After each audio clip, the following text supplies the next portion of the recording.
नमस्कार,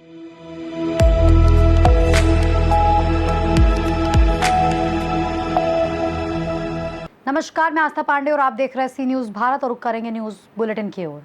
इस बुलेटिन में बात होगी दुर्ग की, जहां सोशल मीडिया विवाद पर अशोक बाफना की आई सफाई, कानूनी कार्रवाई के दिए संकेत। आगे बात करेंगे जालना की, जहां महापौर वंदना मगरे ने सुंदरनगर का किया दौरा, समस्याओं का लिया जायजा।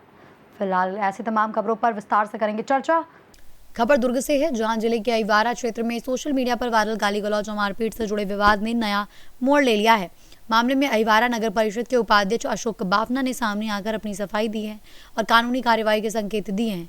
अशोक बाफना ने कहा कि एक स्थानीय युवक द्वारा पिछले कई महीनों से उनके और उनके परिवार के खिलाफ सोशल मीडिया तथा सार्वजनिक मंचों पर अभद्र भाषा, गाली गलौज और अपमानजनक टिप्पणियां की जा रही हैं। उन्होंने ये भी बताया कि युवक उनके ही क्षेत्र का रहने वाला है, इसलिए उन्होंने कई बार उसकी हरकतों को नजरअंदाज किया है और कोई कानूनी कार्यवाही नहीं की है। बाफना का बड़ा आरोप है कि लगातार उनकी छवि, चरित्र और सम्मान को नुकसान पहुंचाने का प्रयास किया गया है, जिससे उन्हें मानसिक और सामाजिक रूप से आघात पहुंचा है। उन्होंने ये भी कहा कि जब मामला सहनशीलता की सीमा से बाहर हो गया है और अब वो सभी आवश्यक साक्ष्यों के साथ कानूनी कार्रवाई करेंगे। फिलहाल इस मामले को लेकर क्षेत्र में चर्चाओं का दौर जारी है। दोनों पक्षों के आरोप प्रत्यारोप सोशल मीडिया पर चर्चा का विषय बने हुए हैं और लोग पूरे घटनाक्रम पर नजर बनाए हुए हैं।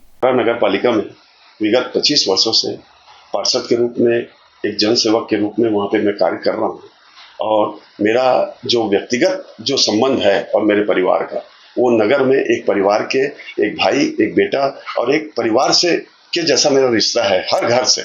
और जो ये घटना घटी है या जो भी मीडिया में चल रहा है, मैं एक जागरूक पार्षद हूँ, 1 नंबर का पार्षद हूँ और 1 नंबर से लेकर 15 नंबर वार्ड तक के नगर की जितनी भी समस्या रहती है, इसको मैं नगर पालिका परिषद के अंदर बैठ करके हमारे मुख्य नगर पालिका अधिकारी सीएमओ और हमारी जितनी भी बॉडी है उसके सामने मैं प्रमुखता से रखता हूँ। और प्रमुखता से रखते हुए मेरे वार्ड में कभी भी किसी भी प्रकार की छोटी मोटी कोई समस्या रहती है, उसका मैं तुरंत निराकरण करता हूँ। मगर आज ये जो व्यक्ति रुपेश कुमार नाम से, और इसको हम लोग बोलती भाषा में सोनू के हिसाब से बोलते हैं, और एक उनका भाई कीर्ति और जो उसको मोनू करके बोलते हैं, ये आदतन अपराधी है। हर जगह नगर में, एक जगह नहीं, किसी से भी कहीं पे भी आप सर्वे करवा लीजिए, हर समय मारपीट और लड़ाई झगड़ा करता है। खैर वो उसका निजी जिंदगी है, वो कहीं भी कुछ भी करता हो, लेकिन मेरे साथ में विगत साल भर से वो रोज मेरे को मतलब अपशब्द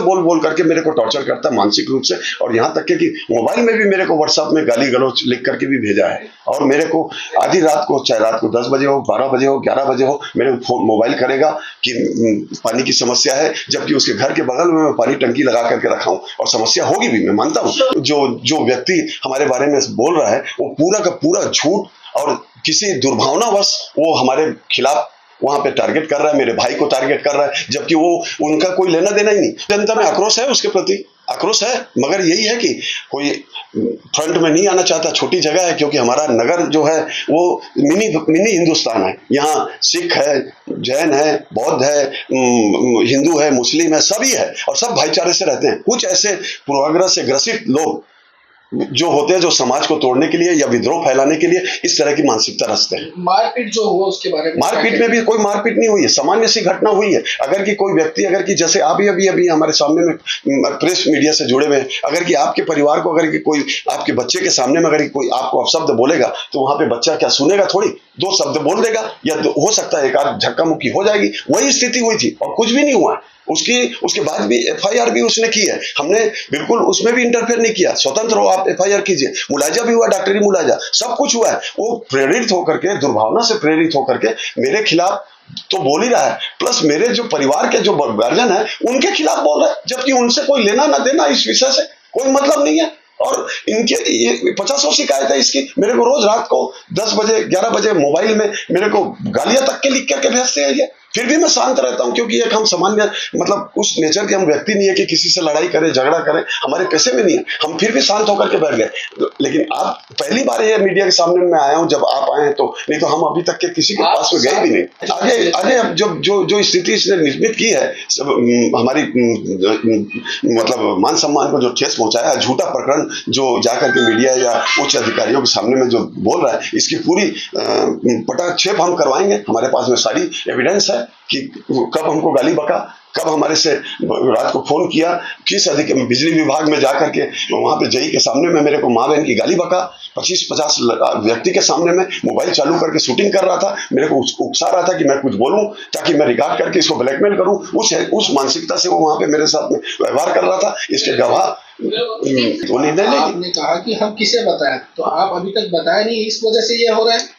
नहीं बताए नहीं, मतलब हमारे विचार में और हमारे उसमें नहीं है ना, नेचर में नहीं है। क्या छोटी सी जगह है, हम सबसे भाईचारा से यहाँ पे रहते हैं। हम किसके, वो भी हमारे घर का बच्चा अगर कि कोई उपद्रव कर रहा है, अगर कि ये लड़का किसी प्रकार से ग्रसित होकर के कुछ कर रहा है, तो हमारे ही घर का नगर का बच्चा है ना। तो इसलिए हमने उस चीज को सह करके, चुप खामोश रह करके हम सहते रहे। दुर्ग से सी न्यूज संवाददाता धर्मेंद्र गुप्ता की रिपोर्ट। खबर जालना से, जहां नगर निगम की महापौर वंदना मगरे ने चंदनजीरा स्थित सुंदर नगर क्षेत्र का दौरा कर स्थानीय नागरिकों की समस्याएं सुनी। करीब 30 से 35 वर्षों से बसे इलाके में आज भी सड़क, नाली और स्वच्छता जैसी मूलभूत सुविधाओं का अभाव बना हुआ है। निरीक्षण के दौरान नागरिकों ने सड़कों पर बह रहे गंदे पानी, कचरे के ढेर और बारिश के मौसम में घरों में घुसने वाले दूषित पानी की समस्या में महापौर को अवगत कराया। लोगों ने वर्षों से लंबित मूलभूत सुविधाओं को जल्द उपलब्ध कराने की बड़ी मांग की। महापौर वंदना मगरे ने कहा कि सुंदरनगर की सड़क, नाली और स्वच्छता से जुड़ी समस्याएं उनके संज्ञान में आई हैं। आचार संहिता समाप्त होने के बाद इन समस्याओं के समाधान के लिए आवश्यक कदम उठाए जाएंगे। इस दौरान पार्षद अनिल तिरुके, पार्षद सुनील बोर्डे, सामाजिक कार्यकर्ता माजिद पठान सहित बड़ी संख्या में स्थानीय नागरिक मौजूद रहे।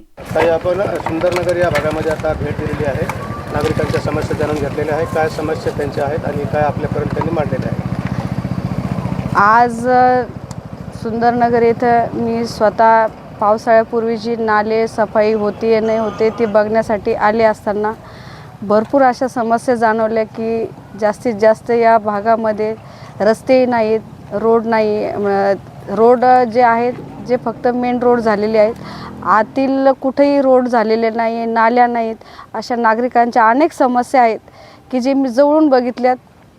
आचारसंहिता झाल्याच्या नंतर हे जे काम आहेत यामध्ये मी नक्की लक्ष घालून सर्व जे नगरसेवक असतील, संबंधित अधिकारी असतील, ज्या ठिकाणी नाली सफाई होत नाही ते कर्मचारी येऊन मी स्वतः बघितले, कारण की या समस्येमुळे नागरिकांना खूप त्रास आहे, तो स्वतः मी बघितला। याच्यावर मी नक्कीच काम करणार।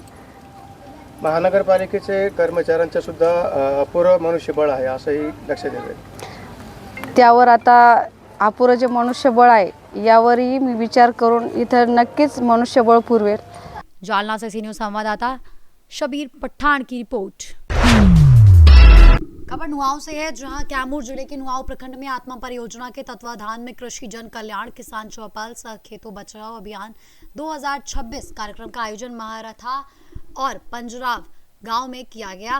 कार्यक्रम में बड़ी संख्या में किसानों ने भाग लिया। किसान चौपाल में किसानों को जैविक एवं प्राकृतिक खेती, उर्वरकों के संतुलित उपयोग, फसल विविधीकरण, डिजिटल कृषि तथा मिट्टी जांच के बारे में विस्तार से जानकारी दी गई। साथ ही उद्यानिकी विभाग की विभिन्न योजनाओं, फलदार पौधों के वितरण और सब्जी बीज योजनाओं से भी किसानों को अवगत कराया गया। इस अवसर पर उप प्रमुख ऋषिकांत पांडे, सहायक तकनीकी प्रबंधक अम्बरीश कुमार सिंह, प्रखंड उद्यान पदाधिकारी शैलेंद्र कुमार सहित कृषि विभाग के अधिकारी, किसान सलाहकार और सैकड़ों किसान मौजूद रहे। नुआव से सी न्यूज संवाददाता नमो नारायण चतुर्वेदी की रिपोर्ट।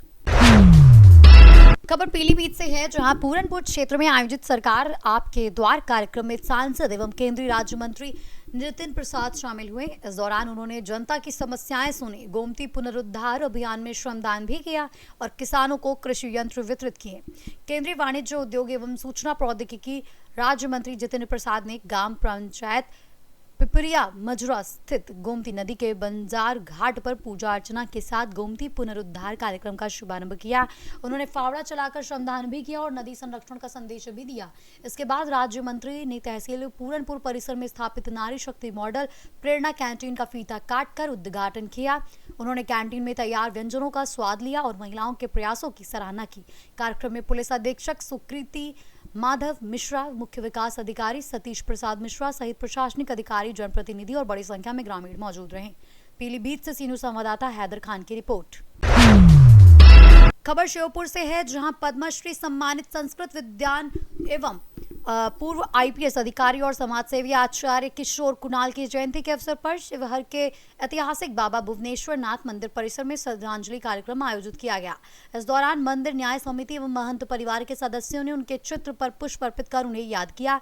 बताया गया कि गुजरात कैडर के 1972 बैच के आईपीएस अधिकारी रहे आचार्य किशोर कुणाल ने वर्ष 2001 में स्वैच्छिक सेवानिवृत्त लेकर अपना जीवन धार्मिक एवं सामाजिक कार्यों को समर्पित कर दिया था। उन्होंने पटना के महावीर मंदिर के विकास में महत्वपूर्ण भूमिका निभाई तथा महावीर कैंसर संस्थान सहित कई धर्मार्थ संस्थानों की स्थापना कर गरीबों और जरूरतमंदों की सेवा भी की। अयोध्या विवाद के दौरान भी उन्होंने मध्यस्थता की महत्वपूर्ण जिम्मेदारी निभाई थी। कार्यक्रम में मंदिर न्याय समिति के पदाधिकारी, महंत परिवार के सदस्य और श्रद्धालु बड़ी संख्या में उपस्थित रहे। आज पद्मश्री आचार्य किशोर कुणाल जी की जयंती मनाई जा रही है। क्या आज परम श्रद्धेय श्री किशोर कुणाल जी के जयंती मनाई जा रही है। जैसा कि यह सब विदित है कि आज ही के दिन इस धरा पर वो अवतरित हुए थे और प्रशासनिक व्यवस्था में रहने के बावजूद उनके मन में जनता के लिए अपार श्रद्धा और सहयोग की भावना थी और उसको सनातन धर्म को कार्यान्वित करते हुए उन्होंने महावीर न्यास मंदिर बनवाया और उसके आमदनी से जल सरोकार से जुड़े मुद्दे को देखते हुए विद्यालय खुलवाया। उसके बाद कैंसर हॉस्पिटल खुलवाया। जन कल्याण के बहुत सारे योजनाएं उन्होंने शुरू की और इसको हम लोग एक जयंती की तरह और प्रेरणा स्रोत मान रहे हैं और उसको हम लोग आगे अनुपालन करते हुए हम लोग भी कोशिश करेंगे कि भविष्य में भी इस मंदिर की तरफ से भी विद्यालय और जल से जुड़े कार्य किए जाए आगे। अच्छा, ये बताइए, पद्मश्री आचार्य किशोर कुणाल के बारे में बताइए। आज जयंती मनाई जा रही है बाबा भुवनेश्वर नाथ धाम पर। बहुत सुंदर, नेक और विद्वान आदमी थे। उनके बारे में क्या कहा जाए। उन तो जो कर अपने रीडिंग में मोटी पूरा क्लियर आँख वाला पूरा हॉस्पिटल खोले और बहुत खुशी की बात है अयोध्या में ऐसा कैंटीन व्यवस्था की है कि जो निःशुल्क अपने तरफ से भंडारा का आयोजन किया गया। लोगों को इतना सुविधा होता था कि लोग जाते थे, उस जगह कहीं भी होटल नहीं था, उसमें लोग खाकर तृप्त होते हैं। हाँ, बहुत सुंदर। अच्छा, आचार्य जी इधर ही थे सर। आचार्य किशोर कुणाल है, इनके बारे में कुछ आप जानते हैं तो बताएं। देवकुली धाम का विकास में उन्होंने बहुत अहम भूमिका निभाई है। उनको हम दिल से फिर अपना श्रद्धा सुमन अर्पित करते हैं। देवकुली धाम के विकास का प्रयास उन्होंने बहुत किया था और उनका प्रयास देर सवेर ही रंग लाया और हम लोग इसको न्यास परिषद में रजिस्टर्ड करवा के और मंदिर का सर्वांगीण विकास करवाए हैं और आगे भी करवाने के लिए प्रयत्नरत रहे। उनके किए गए कार्यों को देखते हुए हम लोग भी उन्हीं की राह पर चलने का प्रयास करेंगे। छोटा ही सही, लेकिन उनका अगर वो 1000 कदम है तो उनके चले हुए एक कदम का अनुकरण हम लोग करने की कोशिश करेंगे। अच्छा, शिवहर देवकुली धाम में उनका क्या महत्वपूर्ण योगदान है, आप अपने मुख से बताया जाए ताकि आने वाली पीढ़ी को यह स्मरण रहे कि उन्होंने क्या किया। विकास कराने का उन्होंने अपने स्तर से बहुत सारा प्रयत्न किया। इनके लिए वो हाई कोर्ट भी उनको जाना पड़ा। हम लोग विपक्षी पार्टी रहने के बावजूद भी कभी उनको देश की भावना नहीं रही और हमेशा वो यहाँ के विकास के लिए प्रयत्नशील रहे और उनके प्रेरणा पाकर ही हम लोग न्यास परिषद में रजिस्टर्ड हुए। और यह दुखद बात है कि कुछ दिन पहले वो हमारे बीच नहीं रहे, लेकिन उनका सपना साकार हो चुका है। श्योपुर से सीनियर संवाददाता संजय गुप्ता की रिपोर्ट। फिलहाल के लिए इस बुलेटिन में बस इतना ही। ताकि देश और दुनिया की तमाम बड़ी खबरों के लिए बने रहिए सी न्यूज़ भारत के साथ।